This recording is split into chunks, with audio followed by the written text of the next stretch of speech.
નમસ્કાર મિત્રો, જાદવ જોબ ગ્રુપમાં આપનું સ્વાગત છે.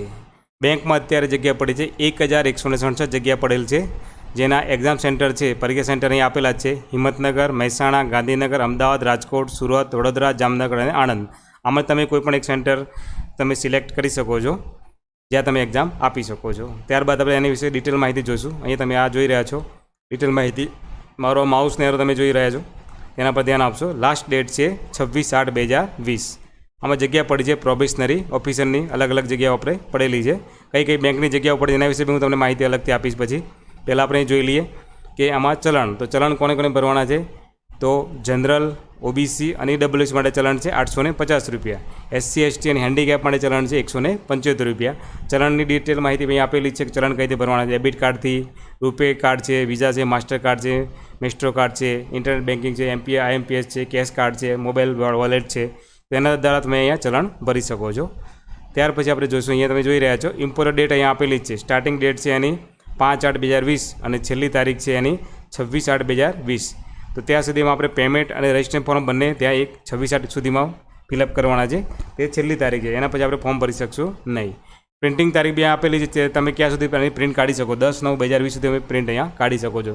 તો આમની અહીંયા આપેલું છે પ્રી એક્ઝામ ટ્રેનિંગ સેન્ટર, એટલે કે તમારે જે એસસી એસટી જે લોકો છે એના માટે અહીંયા ટ્રેનિંગ સેન્ટર બી અમદાવાદમાં આપેલા હોય છે. અમદાવાદ હોય છે, તો હિંમતનગર ખબર નહીં, આ વખતે જો હિંમતનગર આપે તો કંઈ નક્કી નથી, તો ત્યાં સેન્ટર બી આપેલા હોય છે. તો એ સેન્ટર પ્રમાણે તમે અહીંયા સેન્ટર ટ્રેનિંગ માટે આપણા જે ફોરમ છે ઓનલાઈન, એની અંદર એસ આપશો પ્રી ટ્રેનિંગ સેન્ટર માટે, તો તમને પ્રી ટ્રેનિંગ સેન્ટર અલગથી કોલર નહીં કરશે.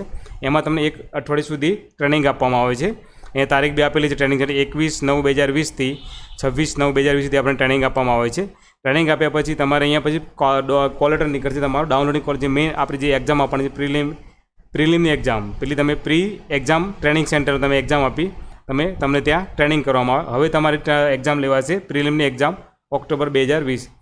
તો તમે ટ્રેનિંગ લીધા પછી તમને જો તમે એક્ઝામ આપો તો તમારે સારું રહેશે, અને ટ્રેનિંગ લેવી તમારે ના હોય તમે ટ્રેનિંગ ના પણ લઈ શકો છો. એના પછી આપણે જે કોલ લેટર જે આવશે બધા માટે, SC ST OBC general EWS બધા માટે કોલ લેટર નીકળશે. પ્રિલિમની એક્ઝામ ઓક્ટોબર 2020માં આપણે કોલ લેટર નીકળશે. ત્યાર પછી ઓનલાઈન એક્ઝામ તમારે ચાલુ થશે 3/10/2020 થી 11/10/2020 ત્યાં સુધી તમારે એક્ઝામ રહેશે. 3/10/2020 થી 11/10/2020 તમારી એક્ઝામ લેવાશે. અને પછી એનું રિઝલ્ટ આપશે ઓક્ટોબર નવેમ્બર 2020. તો ત્યાં સુધી આપણને એનું રિઝલ્ટ મળી જશે. ત્યાર પછી આપણે જોઈશું ઉંમર વિશે. ઉંમર છે એ જ ઉંમર 20 થી 30 વર્ષની ઉંમર સુધી લોકો અહીંયા માગેલા છે.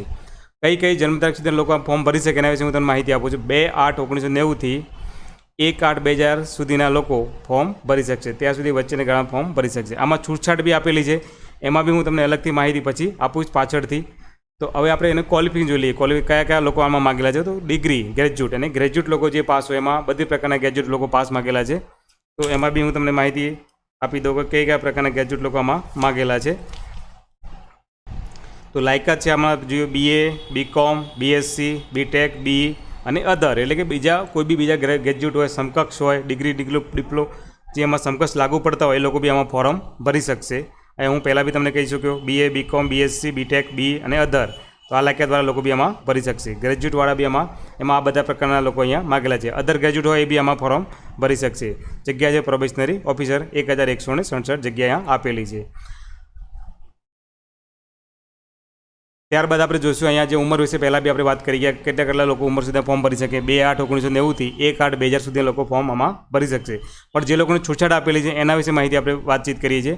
તો એસસી એસટી માટે છૂટછાટ છે 5 વર્ષની, અને અધર બેકવર્ડ ક્લાસ માટે છૂટછાટ આપી છે 3 વર્ષની. તો એ તમે અહીંયા જોઈ શકો છો કયા લોકોને જે છૂટછાટ આપી છે, અને એમાં છૂટછાટમાં કયા લોકો આમાં ફોર્મ ભરી શકશે. ઉંમરમાં આપણે જોઈ શકીએ એસસી એસટી માટે જે 1985માં સુધી જન્મેલા હોય એ લોકો ફોર્મ અહીંયા 1990 ભરી શકશે. જે 2/8/1990 આપે તેની જગ્યાએ 2/8/1985 સુધીના લોકો આમાં ફોર્મ ભરી શકશે. પછી જનરલ ઈડબ્લ્યુએસ માટે વાત આપણે પહેલાં બી થઈ ગઈ. ઈડબ્લ્યુએસ અને જનરલ માટે છે 1990 ત્યાં સુધીના લોકો ફોર્મ ભરી શકશે. ઓબીસી માટે 1987 સુધીની જન્મ તારીખ સુધીમાં જે લોકોની જન્મ તારીખ 1987 હોય એ લોકો આમાં ફોર્મ ભરી શકશે. એમને 3 વર્ષની છૂટછાટ આપેલી છે. પછી અહીંયા બીજા લોકો માટે અહીં છૂટછાટ આપેલી. હેન્ડીકેપ માટે અહીંયા અલગ લખ્યું છે 10 વર્ષની છે. એક્સ આર્મી મેન હોય એના માટે 5 વર્ષની છૂટછાટ અહીંયા આપેલી છે. પછી તમે જોઈ શકો છો આપણે કઈ બેંકોમાં સામેલ છે. તો Bank of Baroda, Bank of India, Bank of Maharashtra, Canara Bank, Central Bank of India, India Bank, Indian Overseas Bank, Punjab National Bank, Punjab and Sindh Bank, UCO Bank, Union Bank of India. તો આ બધી બેંકો આની અંદર પાર્ટિસિપેટ કરેલું છે આ લોકોએ. તો આ જગ્યાએ બધી જગ્યાએ અહીંયા અલગ અલગ બેંકોમાં જગ્યાઓ પડે છે, જેની એક જ ફોર્મ આપણે ભરવાનું છે બધી બેંકનું. ત્યારબાદ આપણે જોઈશું એના પેપર વિશે, કે આમાં પેપર એક્ઝામ કેવી રીતે લેવાય છે. તો અહીંયા તમે જોઈ શકો છો, ઇંગ્લિશ લેંગ્વેજના 30 માર્ક્સ છે, અને એના 30 માર્ક્સ ક્વેશ્ચન 30 હશે અને માર્ક્સ બેના 30 છે. અને આ એક વાત ખાસ ધ્યાન રાખજો, એક્ઝામ પેપર તમારે ઇંગ્લિશ અથવા હિન્દીમાં આવશે. અને મિનિટ મેં અહીંયા આપેલી છે બાજુમાં 20 મિનિટ. અહીં તમે મારું માઉસ ઉપર ધ્યાન આપીને ધ્યાન રાખશો. ક્વોન્ટિટી એપ્ટિટ્યૂડ અહીં આપ્યું છે 35 ક્વેશ્ચન, મિનિમમ એના માર્ક્સ છે 35, એની મિનિટ રહેશે 20. રિઝનિંગ એબિલિટી આપી છે 35, એને બી મેક્સિમમ માર્ક્સ છે 35, અને એની બી મિનિટ રહેશે 20. તો ટોટલ અહીંયા થશે 100 ક્વેશ્ચન અને 100 માર્ક્સ રહેશે. તો તમારે આ 100 માર્કનું પેપર અહીંયા રહેશે. ત્યારબાદ તમે અહીંયા સેન્ટર વિશે બી આપણે માહિતી આપી છે કે અગાઉ બી પહેલાં બી કે કયા કયા સેન્ટર રહેશે. તો અહીંયા આપણે ગુજરાત માટે એ સેન્ટર તમે જોઈ શકો, અમદાવાદ, આણંદ, ગાંધીનગર, હિંમતનગર, જામનગર, મહેસાણા, રાજકોટ, સુરત, વડોદરા. તો આ જગ્યાએ આપણે એક્ઝામ આપવાની છે. આમાં તમે કોઈ બી એક સેન્ટર સિલેક્શન કરી શકશો. તો મિત્રો, ઓનલાઈન ફોર્મ કઈ રીતે ભરવાનું છે હું તમને માહિતી આપી રહ્યો છું. જોઈ રહ્યા તમે બેઝિક ઇન્ફોર્મેશન.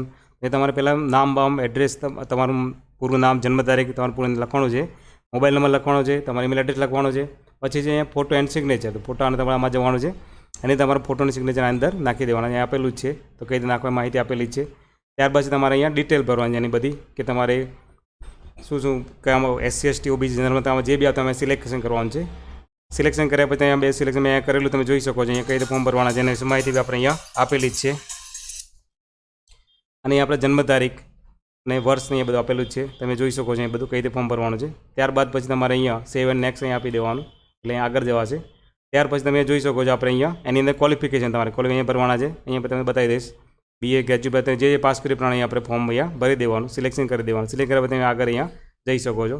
ત્યાર પછી અહીંયા પ્રેફરન્સ અહીંયા આપેલો છે, એમાં તમારી બેંકો બધી સિલેક્ટ કરવાની છે. બેંકમાં તમારે સિલેક્ટ કરી ત્યાંથી ક્લિક કરીને તમે સિલેક્શન અહીંયા કરી શકો છો. બેંક નીચે આવશે, ત્યાર પછી સેવ અને નેક્સ્ટ આપી દેવાનું.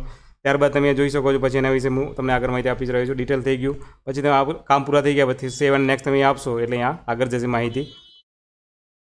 અને તમે જોઈ શકો તમારું ફોર્મ એ ભરીને અહીંયા આવી જશે. આવી ગયા પછી તમે અહીંયાથી પ્રિન્ટ એને કાઢી શકશો. તો આ ભીતર થઈ ગઈ બેઝિક માહિતી તમારું ફોર્મ ભરવાની. તો તમને અમારો વિડીયો ગમે તો લાઇક કરો અને સબસ્ક્રાઈબ કરો.